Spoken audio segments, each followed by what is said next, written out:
Lapit mga kaibigan at makinig kayo.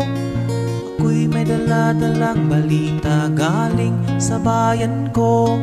Nais kong ipamahagi ang mga kwento at mga pangyayaring nagaganap sa lupang pinangako. Ang lupang pinanggalingan ko'y may bahin ng dugo. May mga lurong di makalipad, nasa hawlang ginto. May mga punong walang dahon, mga pusong di makatibok sa mga pangyayaring nagaganap sa lupang pinangako. Mula nang makita ko ang lupang ito, nakita ko rin ang munting apoy sa puso ng tao. Ginatungan ng mga kabulukan hanggang sa lumago. Ngayon ang puso'y may takot sa lupang ipinangako. Lapit mga kaibigan at makinig kayo. Ako'y may dala-dalang balita galing sa bayan ko. Nais kong ipamahagi ang mga kwento at mga pangyayaring nagaganap sa lupang ipinangako. Dati-rati ang mga bukid ay kulay ginto. Dati-rati ang mga ibon sinlayan ng tao. Dati-rati ay katahimikan ang musikang nagpapatulog sa mga batang walang muwang sa mundo. Ngayon ang lupang ipinangako ay nagsusumamo. Patakan nyo ng luha ang apoy sa kanyang puso. Dinggin nyo ang mga sigaw ng mga puso ng taong kung inyong dadamhin kabilang sa inyo. Dul mga kaigsuunan o paminaw kamo. Doon ako'y dala nga mga balita gikan sa banwa ko. Gusto ko nga'y pahibalo ang mga istorya nga nagapagitabo sa yutang isa na ko.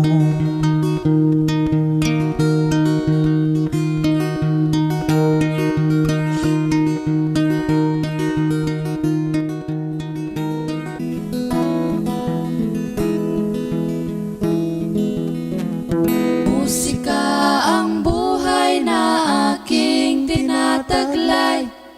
Ito rin ang dahilan kung ba't ako naglalakbay.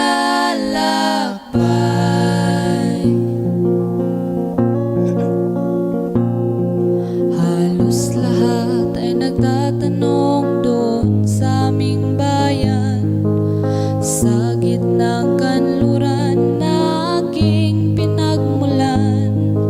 Sila'y nalilito, ba't daw ako nagkaganito? Kung ano ang dahilan, ako lang ang nakakaalam.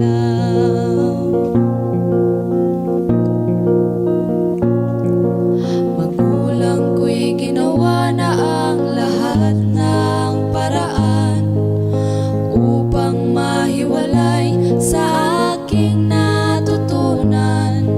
Subalit iniwan ko ang ibinigay na karangyaan.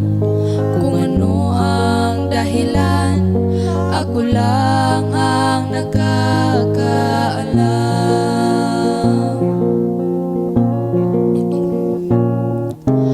Musika ang buhay na aking tinataglay. Ito rin ang dahilan kung ba't ako naglalakbay. Kaya ngayon ako'y narito upang ipaalam na di ako ko nagkamali sa aking daan.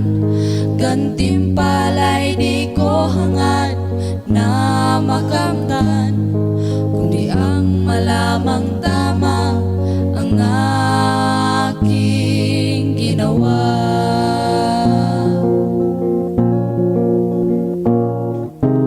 Musika ang buhay na aking tinataglay. Ito rin ang dahilan kung ba't ako naglalakbay.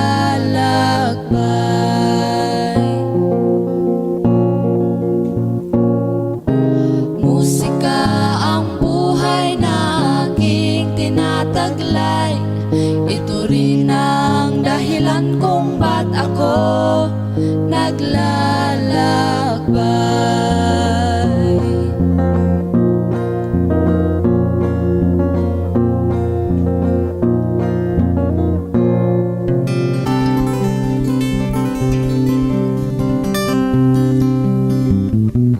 Ikaw ba'y nalulungkot? Ikaw ba'y nag-iisa? Walang kaibigan, walang kasama. Ikaw ba'y nalilito? Pag-isip mo'y nagugulo sa buhay ng tao, sa takbo ng buhay mo. Ikaw ba'y isang mayaman o ika'y isang mahirap lang? Sino sa inyong dalawa ang mas nahihirapan?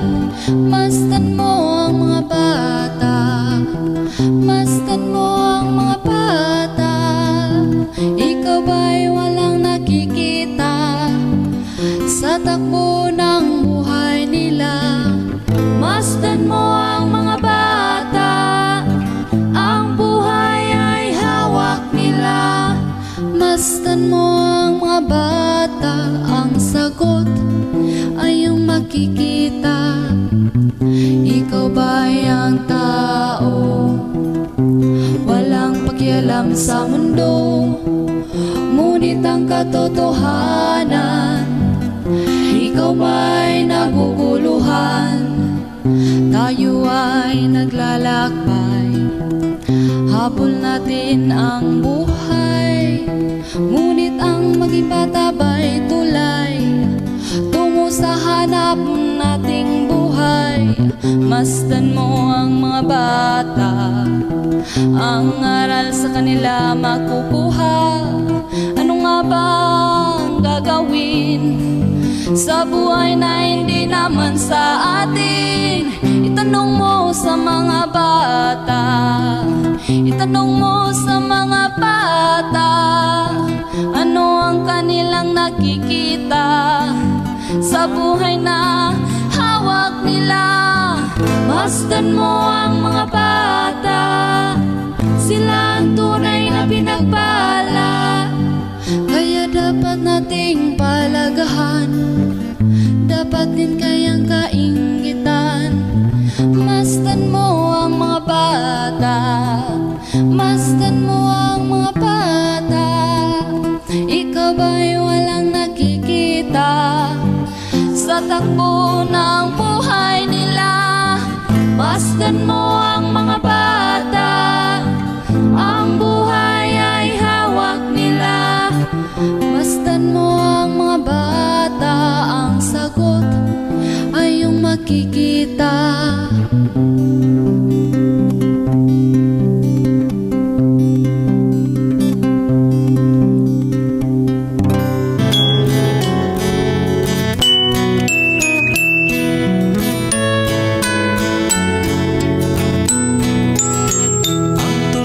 Ay may salaysay at may kahulugan na dapat mapansin at maintindihan. Kahit sino ka man ay dapat malaman na dito sa mundo ikaw ay tuldok lang. Kahit na ang araw sa kalagitan siya ay sa kalawakan. Lahat ng bagay ay tuldok ang pinanggalingan, at kung masdang mabuti tuldok ang uuwian.